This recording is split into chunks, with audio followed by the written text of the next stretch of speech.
There's five people. There they go. Yeah, okay. Felicia, Lori.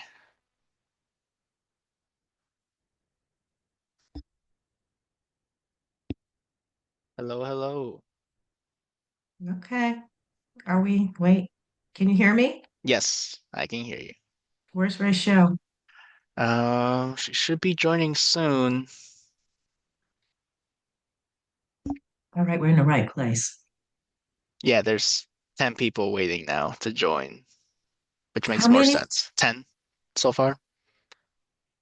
Okay, you said 100 and something. Well, that's how many registered. Oh, And okay. they all got this link. So I I see logistically what you're makes more saying. sense for the four of us to go the Okay. bigger one. Okay, You got said you. you said something on the lines of getting an email this morning with with the Zoom link. I think that I did. Yeah. And I just went ahead and Yeah. used that because it had Dr. Wilkins' new face instead of Janet's face. Yeah, I think you Okay. must have Janice. changed. So because it's 12 o'clock, we can you can admit everyone. Let me share my Okay. screen. Did you go Yeah. look in there? Why, just in case, the other one that we were on at some point, just to make sure nobody's there? Yeah, there wasn't anybody in there Okay. Okay. when we left. Okay. Um, Are we letting people in now? yes. Okay. Come on in. We'll give it one more minute. We had two Zoom parties going, everyone, and so we were in the wrong party. So we just came over. We'll give everybody maybe 60 more seconds to join today's lunch and learn.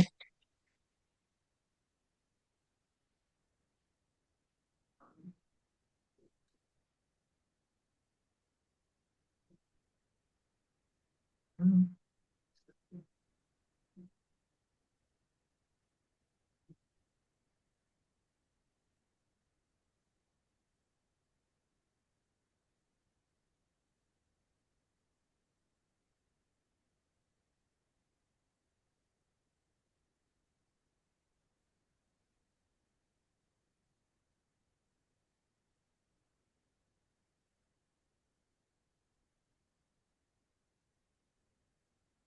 All right, I think we'll go ahead and get started. Come on in, friends. Get your lunch together. I'm just picking up my coffee. Today's topic is asthma, marijuana, and vaping. I'm so excited and to kick off our new year of Lunch and Learns. I am Felicia Fuller. I am the secretary of the board of the Chicago Asthma Consortium. I've been in the lung health world for many, many years, public health world even longer than that. And I now am a nonprofit person of my own, restoration and wellness. So, welcome everyone. Thank you for coming. Next slide.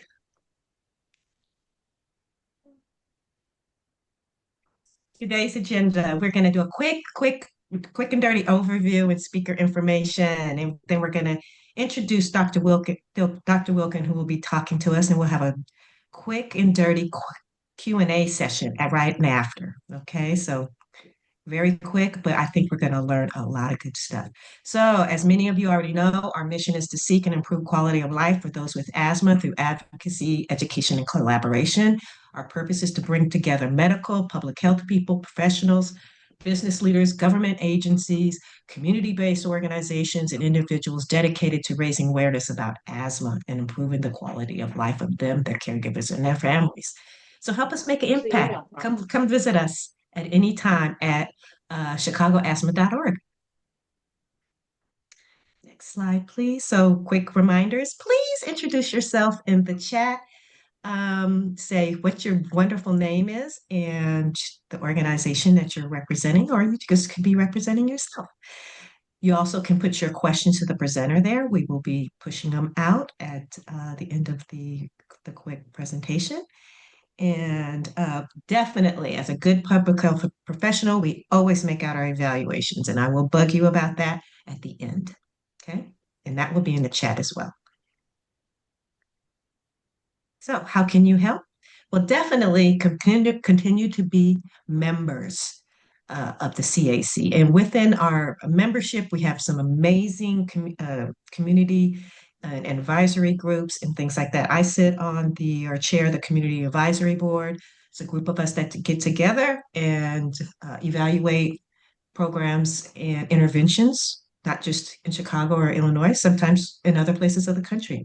We have a community engagement, fundraising, membership, professional development, and our newest, our policy and advocacy, which is headed up right now by Mimi Kiwakocha. So come and be a member and come join one of our committees. Next slide, please.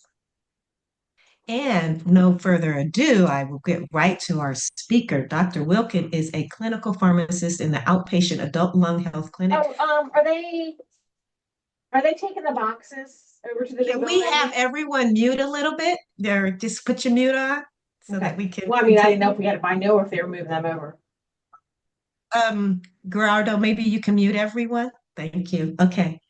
Let's start. Dr. Wilkin is a clinical pharmacist in the outpatient adult health clinic, director of the tobacco treatment clinic, and a clinic associate professor in the College of Pharmacy at the University of Illinois here in Chicago. She's actively involved with the CAC and provides talks for the Respiratory Health Association. She has written several book chapters and articles on asthma, pulmonary function tests, COPD, and tobacco dependence.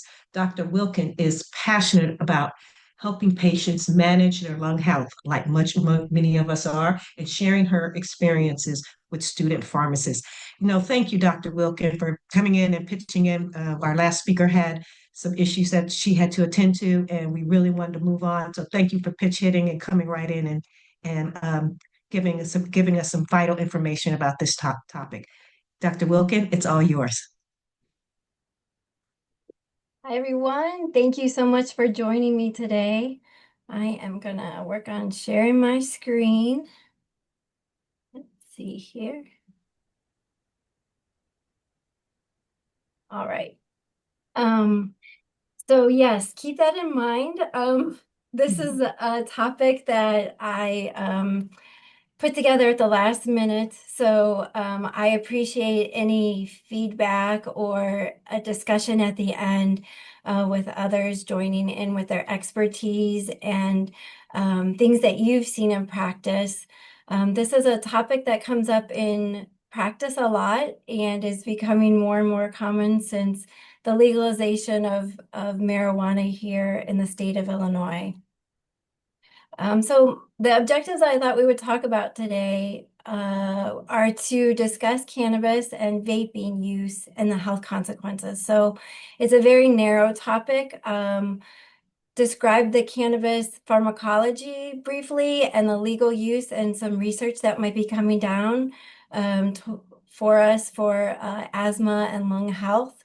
And then how do we talk to our patients, provide an approach to talk to our patients about cannabis use and what can we do or say at the end.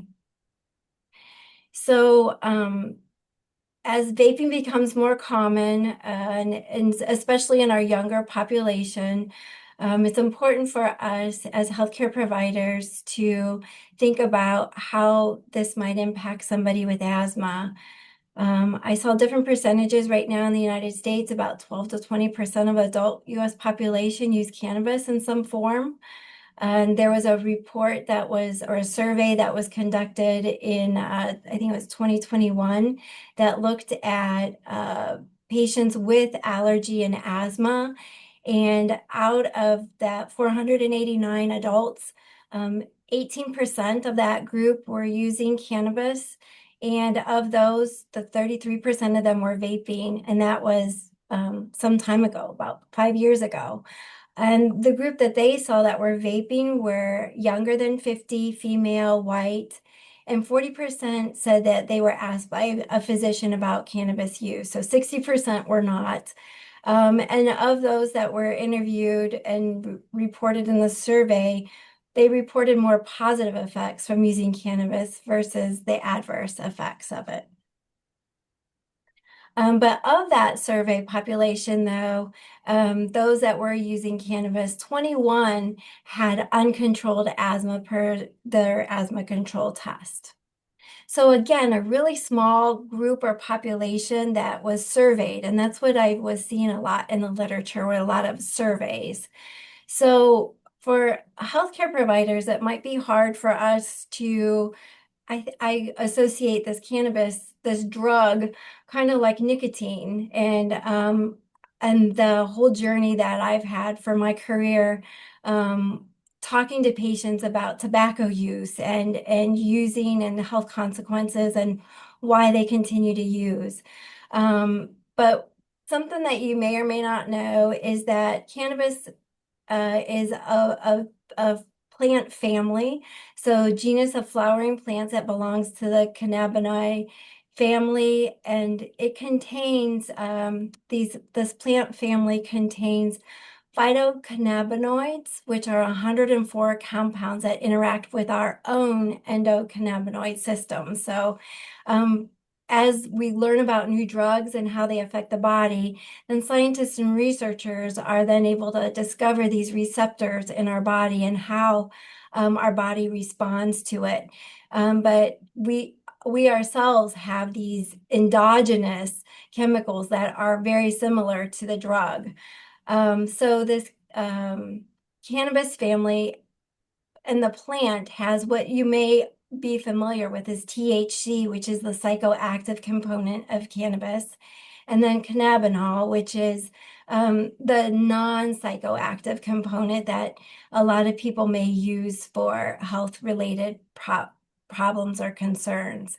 But there's also other components that researchers are looking into, the terpenoids, which is at the bottom, the aromatic hydrocarbons that are produced from the cannabis flower may also have some indications for medicinal use. So what are the different types of cannabis that our patients may be using? So the most common type that I knew about is marijuana, and that belongs to the genus C. sativia. And that form is considered to be more stimulating. People who have higher THC, or the plant itself has a higher THC component. But there's also other genuses that you may or may not have seen patients have buying the products or the availability of them. So there's a mixture, more relaxing type with a C. indica, and then a rare type. And then I think what we're hearing more about in the news right now is hemp, and the regulations that they're placing on hemp production. Hemp is typically used more for its fiber content, and it's supposed to have some restrictions on the percentage amount of THC that's available in it. So what do we know about the respiratory disease state and using cannabis? So most of the literature and everything that we know about marijuana has really been focused on the smoking of cannabis. And this is from the National Academies of Science, Engineering, and Medicine, and it was in 2017, this publication, which showed substantial evidence of smoking cannabis and it causing worsening respiratory symptoms, more frequent and chronic bronchitis episodes, and this was for long-term cannabis smoking. There was some moderate evidence at that point in time that cannabis improved airway dynamics with acute use, but not with chronic use. And this was because of a higher forced vital capacity. For those of us who think about diagnosing asthma in the spirometry, the forced vital capacity is the denominator in the equation when we think about airway obstruction. And then also there was moderate evidence from this report that there's improvement in respiratory symptoms with the cessation of cannabis smoking. And so many of us as healthcare providers think that that's logical. We think that anything that's smoke, right? So whether it be tobacco smoke or cannabis smoke, whenever you're delivering smoke to the airways, you're going to cause irritation to the airways. You're delivering carbon monoxide, which is robbing the body of oxygen. And you're also delivering other chemicals that are in the smoke that a lot of our patients are code dipping or using both cigarette smoke and cannabis smoking. And so they're getting emphysema and other disease states like lung cancer, um, uh, cardiovascular disease, that could be from both.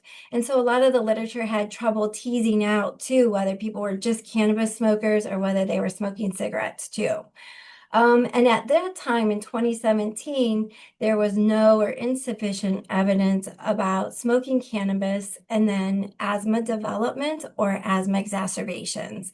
And so all of us are like, what do you mean? And I can remember arguing with one of our retired now pulmonologists when I was adamantly trying to help a patient quit smoking because cannabis, marijuana, because I thought it was making his airways worse. And the pulmonologist said, no, Lori, that may not be true. And that was really upsetting to me at the time. So look, we're going to dive into that a little bit more. As you all know, too, vaping is totally taking the stage. So people are thinking that vaping may or may not be safer than smoking cigarettes. We do know that vaping doesn't deliver carbon monoxide. There's no smoke per se that they're inhaling. So for that reason, there may be some risk reduction when you're not delivering those polycyclic aromatic hydrocarbons and carcinogens. So that part of it may be helpful. However, we have limited regulation on what's contained in the products that are being sold on the market. So we know that vape is activated by heating up this liquid that's inside the device oftentimes, and there might be this plume that's inhaled that we're often familiar with, a plume of medication being delivered through our inhalers. However, the problem is that those e-liquids, they can contain other components or ingredients and flavorings and maybe even heavy metals and benzene. And so we don't know the long-term consequences of vaping at this point in time, but it may be that those additive substances can cause inflammation and irritation to the airway. But there's more and more studies being done with nicotine vape, and there's a large government report on using nicotine vape and consequences from that, where it does interfere with the lungs and makes it more challenging for people to breathe and have decreased spirometry function. However, we don't have as much evidence for cannabis being vaped and whether that matters or not, because we don't know if it is the additive products that would be in those products or whether it was just with the nicotine and the products that are processed there. So to the left are just some pictures of some things that, if you're not familiar with the vapes, what they look like. In the bottom left is the hemp products that comes with, that are being marketed to some of our adolescents and children. And then some of our pulmonologists are going to be really concerned because they're also inhaling things like dabbing or using like wax particles from the plant product and inhaling that. So we do know that smoking cannabis can cause like all kinds of lung infections, like aspergillus, and some fibrosis in the airway, but we just don't know about vaping cannabis.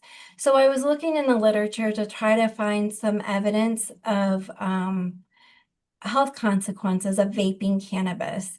And I think probably most prominent is the e-Valerie reports that we had right before COVID. So right before COVID hit, lots of young adults were being admitted to the hospital because of the e-cigarette vaping associated lung injury. And it was later discovered that it was a component of that vape product, not necessarily the THC component of the cannabis, but the vitamin E that was causing lung damage. So that was really scary, and people died from that. But since then, we think that that additive has been removed from the products because of the safety concerns. For adolescents, though, there was a recent study that came out in 2025 in the American Journal of Respiratory and Critical Care. Actually, it wasn't a study, it was just an abstract. And it was out in LA, and they were looking at adolescents who were vaping and had asthma and had symptoms of respiratory symptoms. And they were able to show that adolescents continue to vape even 6 months later, even though respiratory symptoms were worsening. And then another more recent study, actually that one is from 2020, looked at 939 high school students vaping just cannabis. And they were able to document that 3 or more times of vaping in the past 30 days was associated with an increased odds of the student reporting a wheeze, but shortness of breath and cough was not reported in that study. And then this was also just recently published in the Journal of General Internal Medicine 2025 that was getting more at what we were trying to look for today and for today's talk. So inhaled cannabis, asthma, and chronic obstructive pulmonary disease, and they were looking at when you are trying to find out whether it's going to cause problems are not in our airway. They need large populations, and it's hard to do a prospective study. So a lot of these are those large epidemiological studies. So they looked at 7,277 adults with lifetime non-smokers. So finally, we're like isolating that group that is just using cannabis. And they were looking at people who use inhaled cannabis primarily. And out of that group, I was able to tease out 1,123 e-cigarette users. However, that part they did not define clearly. I was suspect, well, no, it could have been nicotine or marijuana. So even though the study was looking at cannabis. But what they were able to show is that inhaled cannabis use was associated with asthma. And so the little graph to the left, the dotted lines are their confidence interval, and it showed you over time in days and the adjusted odds ratio of how it increased as people smoked more and more. So they were able to show that if there was a dose-related response to smoking cannabis was associated with a self-reported increased rate of asthma. So they were able to tease out some of the things, but in the questionnaire, I think they tried to collect also their background and social history too, to tease out some confounding factors. So, we think that intuitively inhaling smoke is bad, and why do our patients continue to use cannabis? There's substantial evidence that cannabis has been shown to decrease or is helpful for patients with chronic pain. It's also helpful as an antiemetic, especially if somebody is receiving chemotherapy and has induced nausea and vomiting. It's also been approved for multiple sclerosis spasticity symptoms and for 2 different types of seizures. They use cannabis for. There is moderate evidence to support that people with sleep disturbances related to obstructive sleep apnea, fibromyalgia, pain, and multiple sclerosis, that it may improve that. We also do know that there's lots of other reasons that people can be using medical cannabis. So here in Illinois, that list below just shows you all of the different indications that doctors can write for medical cannabis here in the state. So our patients may have other things going on besides just using it as a recreational drug. So a lot of our patients in clinic will tell us it helps with my anxiety, it helps with my appetite, it helps control my pain, it helps control my headaches. So a lot of times we struggle talking to our patients about stopping it. And I almost feel like now when we talk to our patients about stopping cannabis use versus stopping smoking, they're much more willing to stop smoking cigarettes than they are the cannabis use. And they mention these benefits that they experience from the cannabis, and that is the reason why they don't want to stop. Just to bring to everybody's attention that there is just a new law that was signed December 18th, 2025, that now moves medical marijuana and cannabidiol cannabidiol research to the forefront of our researchers in university settings and out into the open here in the United States. It has changed the scheduling of marijuana from a Schedule 1 drug to a Schedule 3. So it makes it much easier for researchers now to be able to use this in clinical trials to really discover whether or not this plant and this drug has any medicinal benefits outside of the ones that have already been studied. So if you're not already aware, we do have within our body this endocannabinoid system, or ECS. We have receptors that are all throughout our body, and there's two different receptor types, the CB1 and CB2. And then we also have endogenous chemical that is just like what we see in the plants.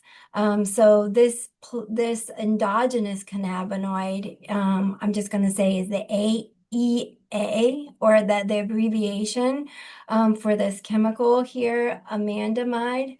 And then there's also another one. So this 2-AG, these are endogenous to our body. So our body has these chemicals that will give us those feelings, maybe not to the extent of THC, but the interaction between the chemicals that we have in our body and the plants is really amazing, and it could be a lecture in itself for us to all learn about, but how it interacts and how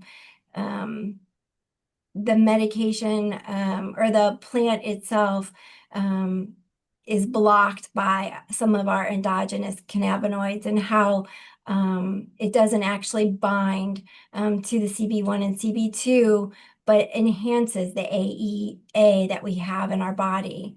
And then we have regulatory enzymes. So these two enzymes at the bottom that actually break down our endogenous cannabinoids. So you can see researchers' wheels are spinning as they're thinking about, wait a minute, we have these different receptors in our body. Maybe these could be spots that we develop medications that could be safer to use and not smoked, or more regulated, and so that they're not delivered in additive ingredients that might harm our body. Or maybe that there's certain disease states that have deficiency in the regulatory enzymes, or different deficiencies in the receptors themselves.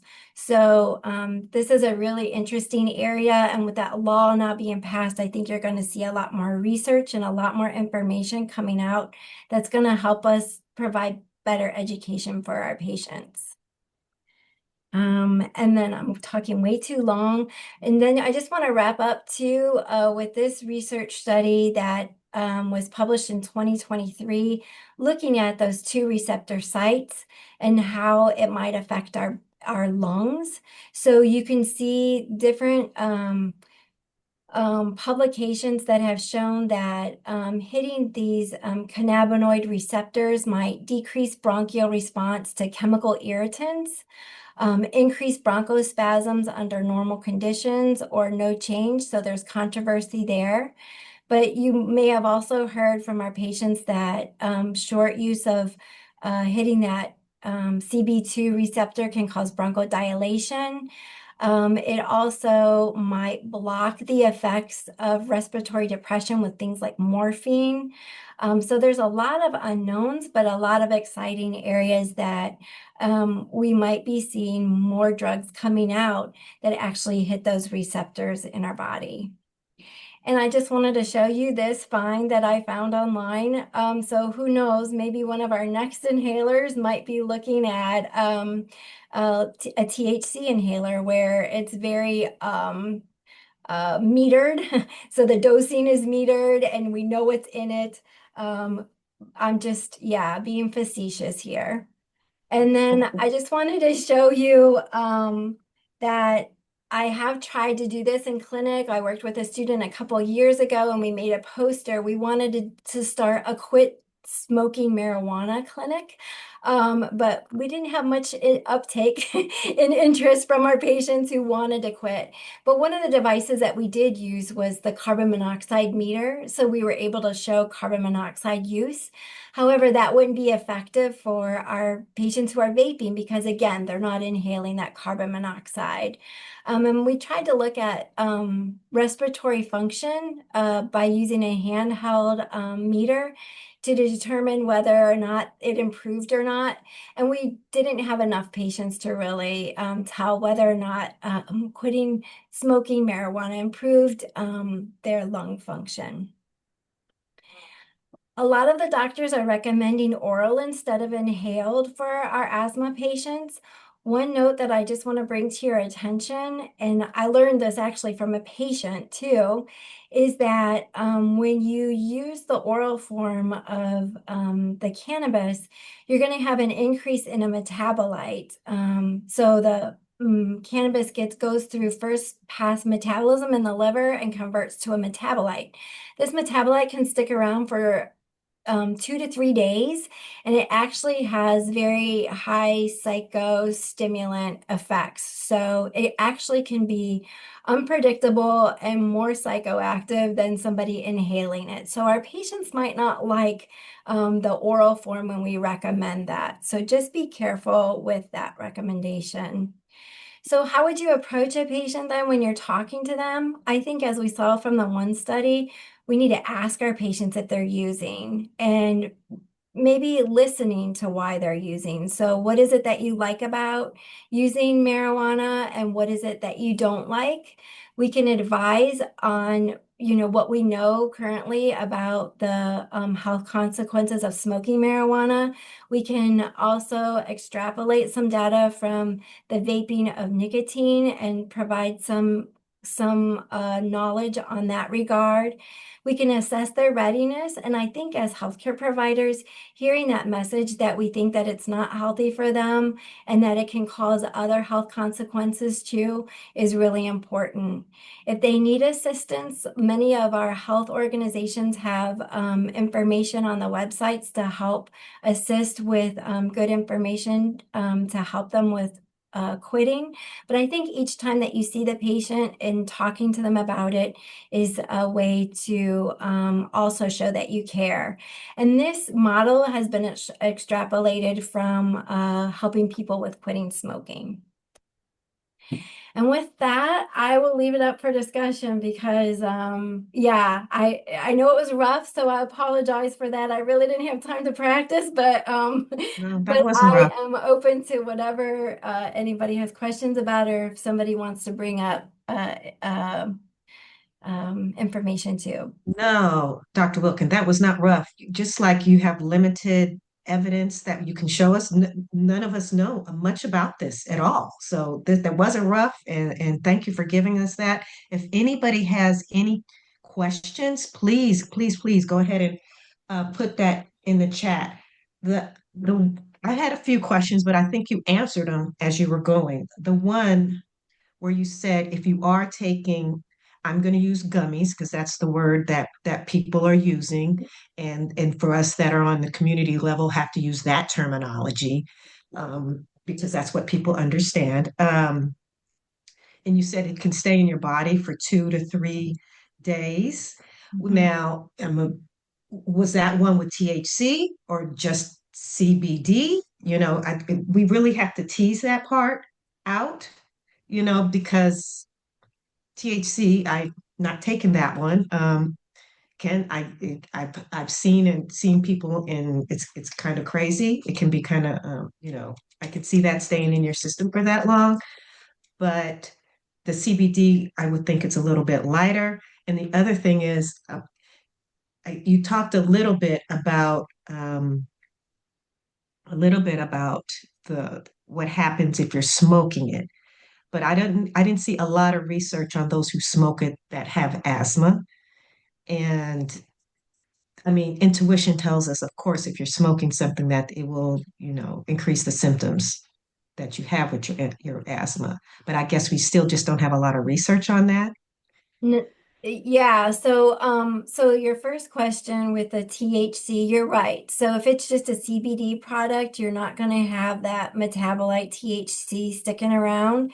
And Okay, so good. that's the Good. metabolite that's going to cause the psychosis. So Mhm, thank you for mhm. that clarification. Okay, great. And then for the smoking, um, I guess because the topic was vaping, I didn't want to spend too much time on smoking itself, but we do have a lot of evidence that we get increased wheezing, cough, phlegm, infections.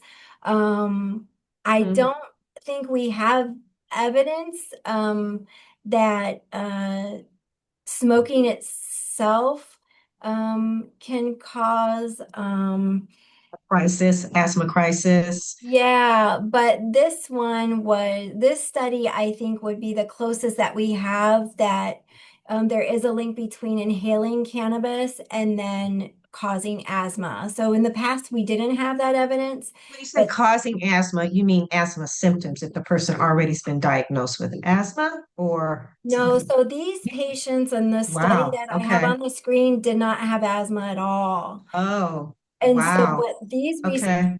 were able to show was that people who were non-smokers and inhaled cannabis, that they were able to show an increased risk in asthma, Hmm. but not COPD. So there's other tables in this study that are Interesting. interesting, and the COPD was not shown, but the asthma Wow. was shown.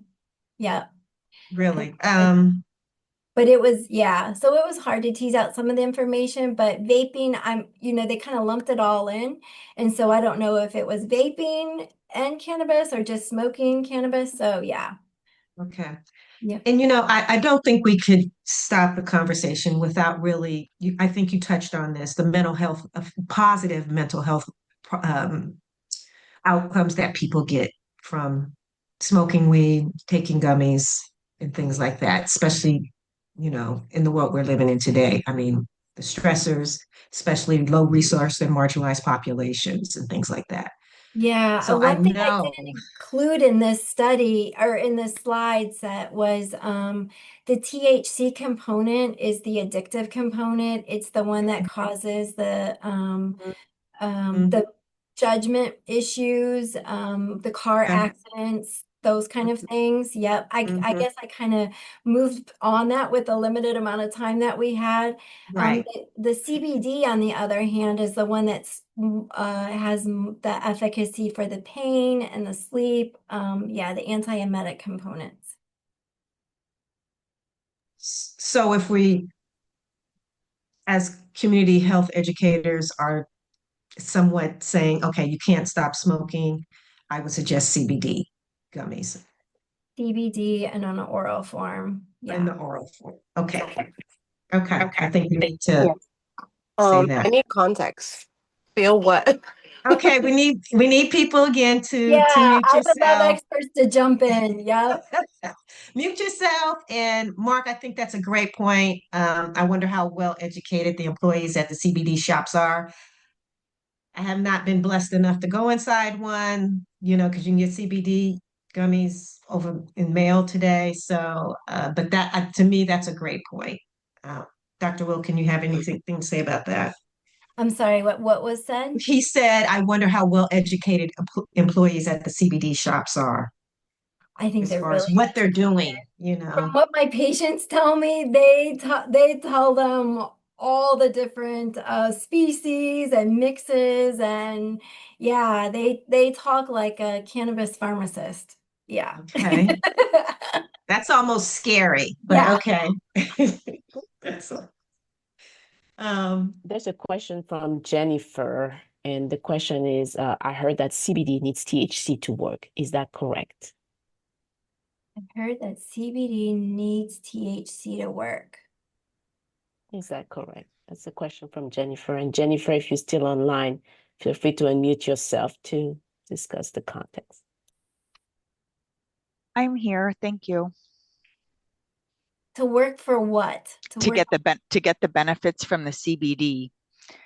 Actually, I've heard that most CBD has THC in it. Okay. Yeah. There's different components. But I think the CBD itself will block the what do you call it? This metabolite. I just want to show you.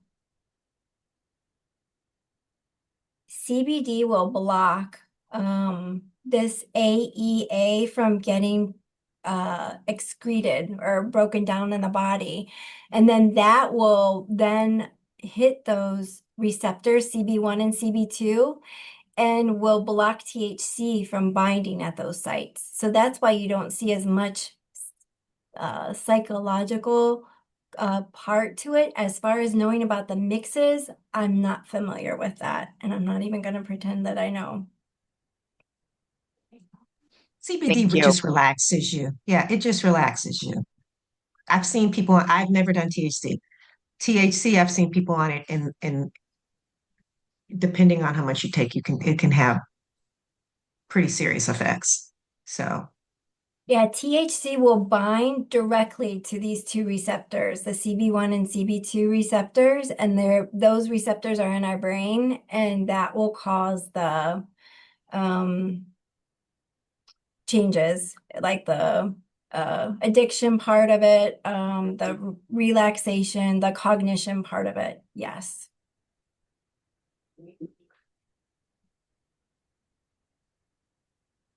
okay. Do we have any more questions? This was great, and I think it's a well-needed topic to discuss I think we could do a because whole nother discussion. I think we So could. much I couldn't share. Like, yeah, I was like, what No, can I I think say? we can, and we will definitely think about, the same conversation part two, because we're out there and people, this is just something, it's hard. As I think you mentioned, it's harder to get people to stop smoking weed than it is to stop smoking tobacco.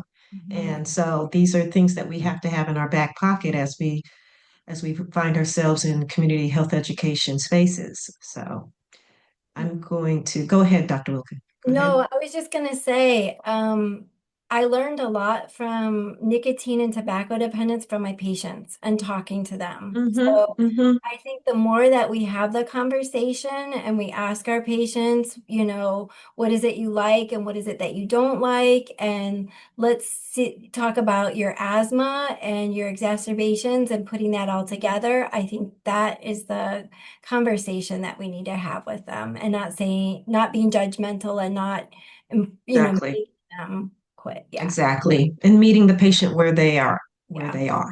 for sure, and discussing all of that, and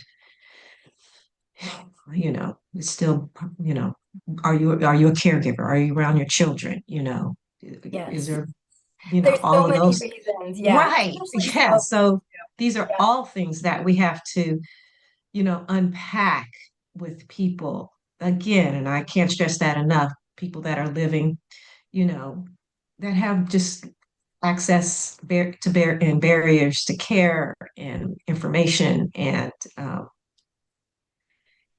all the good things and positive health outcomes, things like that. So I'm gonna, if there's no more questions, Rachel and I will definitely discuss possibly having another one, part two of this conversation. We definitely put these online for people to come back to and have some info, and to re-listen to, which I always tell myself I am, and then I click it up and then we get busy. But this is something you can share and come to our website and see. Please go ahead and do the evaluation that is in the chat. I'm just kind of reading. We don't have continuing education units at this time. So we kind of asked that. But yes, please go ahead and click the evaluation and answer the questions, and that can help us as we decide on our next lunch and learns. And Rachel will correct me if I'm wrong, but we do these wonderful things every third Wednesday, I want to say. And Yes, the third Wednesday of the month. okay, Yes. good. And I should know what our next one is, but I'm gonna kind of ask Rachel, what is our next one and what is the date? Or or at least do we know the topic? So the date for the next one will be on March 18th, and the topic will be drug development and clinical trial, especially for asthma medication. Perfect. Perfect. Okay. Again, I will trust everyone has made out the evaluation so we can see how good, bad, and what we need to tweak and edit. And again, thanks everyone for coming. These are some of the, I think, quickest ways we can kind of stay on top of being good public health advisors, strategists, and health educators. So thank you and hope to see you guys in March.